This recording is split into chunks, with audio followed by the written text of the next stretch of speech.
Kalau kita perhatikan nanti ke depan yang bakal menguasai dunia bukanlah yang menguasai minyak. Ke depan negara di dunia ini yang berhasil menguasai air, dialah yang berkuasa di dunia. Dan itu sudah dimulai dari sekarang. Ibu-ibu, jalan. Dulu kan enak, kita tuh kira-kira 30 tahun yang lalu, ini maaf lah yang bicara udah kepala 5 gitu ya. 30 tahun yang lalu tuh kalau kita minum mikir beli gak kira-kira? Hah? Ingat gak waktu masih kecil-kecil dulu? Masak air gitu ya? Kalau sekarang nih, kemana-mana beli terus kan? Bayangkan coba 30 tahun yang lalu kita ke belakang, bagaimana kita menikmati hidup? Sekarang orang-orang rakyat-rakyat di Bogor pun nggak menguasai sumber-sumber air yang bagus-bagus itu.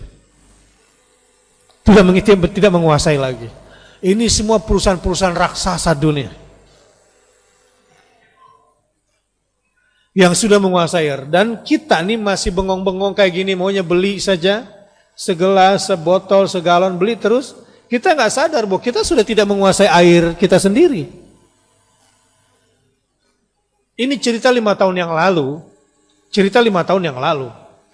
Saya berada di Lombok, ditelepon oleh surveyor orang Indonesia yang menjadi pegawai di sebuah perusahaan air raksasa di Indonesia ini. Oh, Ustadz ada di sana ya? Di balik gunung ini, lintang selatan, lintang utara sekian-sekian, itu ada reservoir air yang pH-nya sekian. Kalau Ustadz punya kenalan pemilik tanah itu, bilang sama saya. Kita kerjasama. Ya Allah, sampai isi perut bumi pun dia sudah tebak. Dan ke depan, impact politik air, apalagi kalau kita bicara hadis akhir zaman, bahwa di antara tanda-tanda kiamat akan terjadi kalau Danau Tiberias sudah mulai mengering.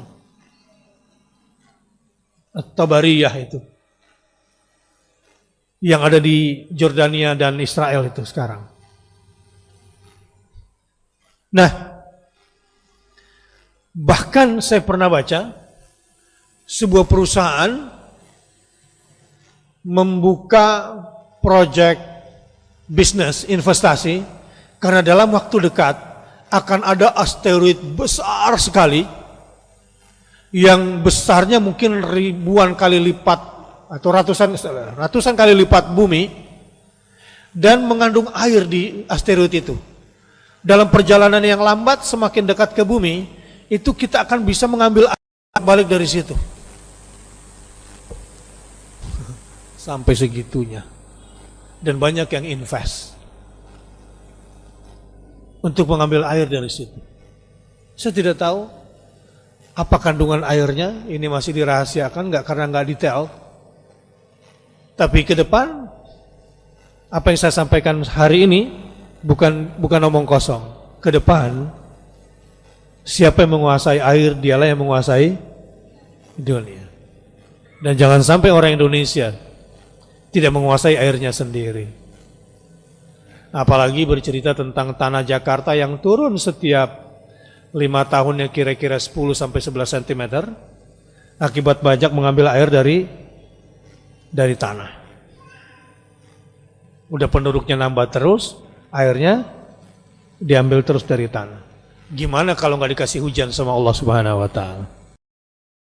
Assalamualaikum. Bersama Saling Sapa TV.